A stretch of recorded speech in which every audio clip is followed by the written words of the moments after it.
Hello guys Indian coast guard में vacancies आई है। जो ये वैकेंसीज आई है, नाविक की वैकेंसीज आई है, जनरल ड्यूटी में वैकेंसीज आई है और नाविक यहाँ पे डीबी की वैकेंसीज आई है, डोमेस्टिक ब्रांच में यहाँ पे वैकेंसीज आई है। इस वीडियो में only exam pattern and syllabus के बारे में डिस्कस होगा। आपसे एक रिक्वेस्ट करना चाहूंगा, अगर आप इस वीडियो पे आ ही गए हो तो वीडियो को पूरा देखना, आपको सब कुछ समझ में आ जाएगा, क्योंकि एग्जाम पैटर्न यहाँ पे बहुत ज्यादा डिफरेंट है और आपको किसी दूसरे यूट्यूबर की वीडियो देखने की कोई जरूरत नहीं है। यहाँ पे मैं एक एक पॉइंट आपको समझा दूंगा। 4 स्टेज में एग्जाम होगा, सभी स्टेज को मैं अच्छे से समझा दूंगा, क्या करना पड़ेगा, कहां से बुक लेनी है, कहां से क्वेश्चन आएंगे, कैसा एग्जाम होगा, सारी डिटेल आपको बता दूंगा। ठीक है, अभी हम यहाँ पे डिस्कस करेंगे मोड ऑफ सिलेक्शन। गाइस यहाँ पे मोड ऑफ सिलेक्शन 4 स्टेज में, जैसे कि मैंने बताया आपको, पहला स्टेज रहेगा इसका रिटन टेस्ट का, और सेकंड स्टेज रहेगा पीपीटी का, थर्ड स्टेज रहेगा डॉक्यूमेंट्स वेरिफिकेशन का, फोर्थ स्टेज रहेगा आपका मेडिकल का। और यहां पे मैं चारों स्टेज को अच्छे से डिटेल में बताऊंगा क्या क्या होगा। सबसे पहले हम स्टेज 1 के बारे में बात करेंगे, जिसका यहाँ पे रिटन टेस्ट होगा। यहाँ पे सेक्शन ए भी दिया गया है और सेक्शन यहाँ पे 2 भी दिया गया है, यानी सेक्शन 1 दिया गया और सेक्शन 2 दिया गया है। दोनों ही सेक्शन में जो एग्जाम है ना, और दोनों ही पोस्ट के लिए डिफरेंट एग्जाम है। ठीक है, रिटन टेस्ट जो होगा आपका एमसीक्यू क्वेश्चन आएंगे, मल्टीपल चॉइस क्वेश्चन आएंगे, यानी ऑब्जेक्टिव टाइप क्वेश्चन होंगे। एक क्वेश्चन के यहाँ पे 4 ऑप्शन दिए जाएंगे और गाइस जो भी आपको अच्छा लगता है उसमें आप अपना एग्जाम पेपर दे सकते हो। एग्जाम आपका हिंदी और इंग्लिश दोनों ही लैंग्वेज में होगा।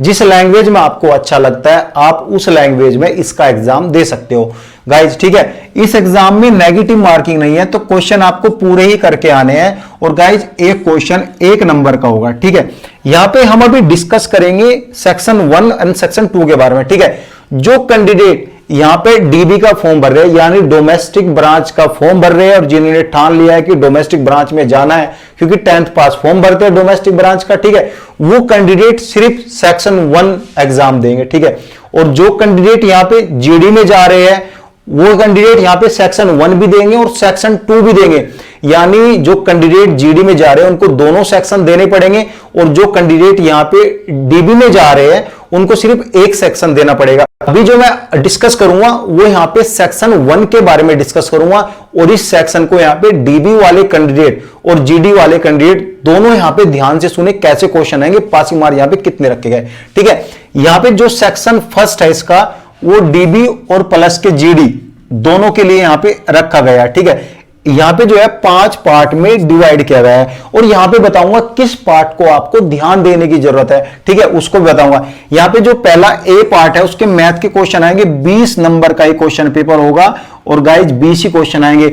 मैथ को अच्छे से आपको पढ़ना है। ठीक है, यहां पे पार्ट बी की बात करेंगे, जो साइंस के क्वेश्चन है वो 10th क्वेश्चन आएंगे। ठीक है, क्लियर हुआ। सी की बात करेंगे यहाँ पे पार्ट सी की, इसके इंग्लिश के क्वेश्चन 15 आएंगे। रीजनिंग की बात करेंगे यहाँ पे, रीजनिंग की बात करेंगे यहाँ पे 10 क्वेश्चन की रीजनिंग आएगी, और जीके की बात करेंगे 5 क्वेश्चन के यहाँ पे जीके आएंगे। गाइज जीके अगर आपको पढ़ना है ना, उसका कोई तोड़ नहीं है। जीके में क्वेश्चन पूरे भारत में कहीं से भी वो दे सकता है। जीके में टाइम बर्बाद आपको बिल्कुल भी नहीं करना है। क्लियर, जीके छोड़ दो, 5 नंबर का जीके कुछ नहीं होने वाला, तुक्के मार लो जीके में। ठीक है, अगर आप पढ़ भी लोगे, जीके ऐसी चीज है, जीरो को हीरो बना देगा, और गाइस हीरो को यहां पे जीरो बना देगा। लाइक एग्जांपल आपको देता हूं, आप 5 साल जीके पढ़ लो और आपका एक भी क्वेश्चन नहीं आएगा। कोई भी यहां पे जो भी जीरो कैंडिडेट है वो कल का क्वेश्चन पेपर पढ़ लो, हो सकता है 5 क्वेश्चन आ जाए कल के क्वेश्चन पेपर में से। सो गाइस जीके को ध्यान नहीं देना है, तुक्काबाजी जीके में करनी है। ठीक है, बाकी ये जो सभी सब्जेक्ट है ना, ये आपको अच्छे से पढ़ना है, पास होना है। ठीक है, ठीक है, क्वेश्चन इसमें पूरे 60 क्वेश्चन आएंगे, 60 नंबर का एग्जाम होगा, नेगेटिव मार्किंग नहीं होगा इस पूरे एग्जाम में। ठीक है, आपको 45 मिनट टाइमिंग मिलेगा करने के लिए। ठीक है, और क्लास 10th का रहेगा।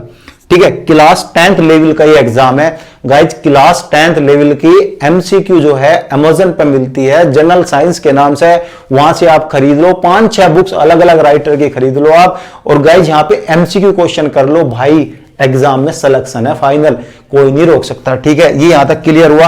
अब इसमें जो सेक्शन 1 है उसमें पासिंग मार्क्स भी रखा गया है। ठीक है, इसमें 30 नंबर लाने हैं। ठीक है, 60 में से 30 नंबर, यानी 50% नंबर आपको लेके आने हैं। अगर आप UR, OBC and EWS category से बिलोंग करते हैं तो यहां पे 30 नंबर आपको लेके आने हैं। 30 नंबर लाओगे तो आप मेरिट लिस्ट में आ जाओगे। 30 नंबर से नीचे अगर आप लाए तो डिस्क्वालीफाई कर दे जाओगे एग्जामिनेशन से बाहर, यानी दूसरे किसी राउंड के लिए स्टेज 1 एंड स्टेज 2, 3, 4 के लिए आप नहीं जाओगे। ठीक है, क्लियर हुआ। और जो SC ST कैंडिडेट हैं उनको यहाँ पे 27 नंबर लाने हैं सेक्शन 1 में, और गाइज यहाँ पे आप पास हो जाओगे। ठीक है, ये क्लियर हुआ सेक्शन 1 का। सेक्शन 2 की बात करूंगा। अगर यहाँ पे जो है डीबी वाले, जो डोमेस्टिक ब्रांच वाले हैं, वो 1 मिनट के लिए वीडियो स्किप कर सकते हैं, क्योंकि जो ये पार्ट है वो यहाँ पे सिर्फ जीडी का पार्ट है। ठीक है, जीडी वालों को यहाँ पे पहला सेक्शन पास करना पड़ेगा, फिर जीडी वाले दूसरे सेक्शन पे आएंगे। ये जो दूसरा सेक्शन है डोमेस्टिक ब्रांच वालों के लिए नहीं है, डोमेस्टिक ब्रांच वालों को एग्जाम नहीं देना है, ओनली जनरल ड्यूटी वालों को एग्जाम देना। ठीक है, इसमें सिर्फ 2 पार्ट है, ए और बी। ए मैथ के 25 क्वेश्चन, बी साइंस के 25 क्वेश्चन आएंगे। ठीक है, क्लियर हुआ। ठीक है, क्वेश्चन टोटल यहां पे 50 है और नेगेटिव मार्किंग नहीं है, और 50 नंबर का एग्जाम है। टाइमिंग आपको 30 मिनट मिलेगी पूरा करने के लिए। इसमें जो है इसका लेवल जो है क्लास 12 का लेवल है।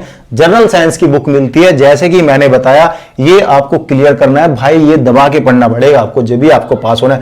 पासिंग मार्क्स रखे गए हैं यहाँ पे। अब पासिंग मार्क्स मैं दोनों को लेके डिस्कस करूंगा, कितने नंबर यहाँ पे आपको लेके आने। गाइस देखो, जो यहाँ पे जीडी वाले हैं, जीडी वाले जो पासिंग मार्क्स लाएंगे 30 तो लेकर आएंगे सेक्शन 1 में, और सेक्शन 2 में यहाँ पे 20 मार्क्स लेकर आएंगे। टोटल यहाँ पे 50 मार्क्स चाहिए यहाँ पे आपको पास करने के लिए, यानी 50%। उनका जो एग्जाम है वो 110 नंबर का एग्जाम होगा। 50 का ये हुआ और 60 का ये हुआ। क्लियर हुआ। और जो ये 50 नंबर लाने हैं वो यूआर के लिए लेके आने, ओबीसी को लेके आने और ईडब्ल्यूएस वालों को लेके आने। जो एसटी एससी कैटेगरी वाले कैंडिडेट है उनको यहाँ पर 27 नंबर लेके आने हैं सेक्शन 1 में, और 70 नंबर लेके आने हैं यहाँ पे सेक्शन 2 में, यानी जिसकी मैं अभी बात कर रहा हूं। टोटल उनको 44 नंबर लेके आने हैं। इस पे वो क्वालिफाई कर जाएंगे, और क्वालिफाई करने के बाद बनेगी इनकी मेरिट लिस्ट। एग्जाम का पैटर्न, एग्जाम सिलेबस क्लियर हुआ? कोई डाउट है तो कमेंट्स कर सकते हैं। ठीक है, अब हम बात करेंगे इसकी स्टेज 2 की जो पीपीटी है, यहाँ पे फिजिकल फिटनेस टेस्ट के बारे में। इसमें क्या होगा, रनिंग करनी पड़ेगी आपको 1.6 किलोमीटर की 7 मिनट में। 7-8 दिन, 10-15 दिन की तैयारी करके आप कर लोगे, कोई हार्ड काम नहीं है। एग्जाम पे ध्यान दो। ठीक है, फिर यहाँ पे आपको 20 उठक बैठक, यानी उठना बैठना 20 टाइम, ये आप 5 दिन की प्रैक्टिस में कर लोगे। स्टेमिना है तो आप एक ही दिन में कर लोगे। जब आप उठक बैठक स्टार्ट करोगे तो 20 तो हो जाएगी, कोई हार्ड काम नहीं है। ठीक है, 10 पुशअप करनी है आपको, यानी कि आप 1-2 दिन यहां पे प्रैक्टिस कर सकते हो। पुशअप कभी कभी होता नहीं है 10, तो 3-4 पे एंड हो जाता है, तो 10 पुशअप की आप प्रैक्टिस कर सकते हो। ये रही पूरी डिटेल। फिर भी आपको जरा सा भी डाउट है तो कमेंट्स कर सकते हो, मैं आपकी कमेंट्स का आंसर दूंगा। Thank you guys.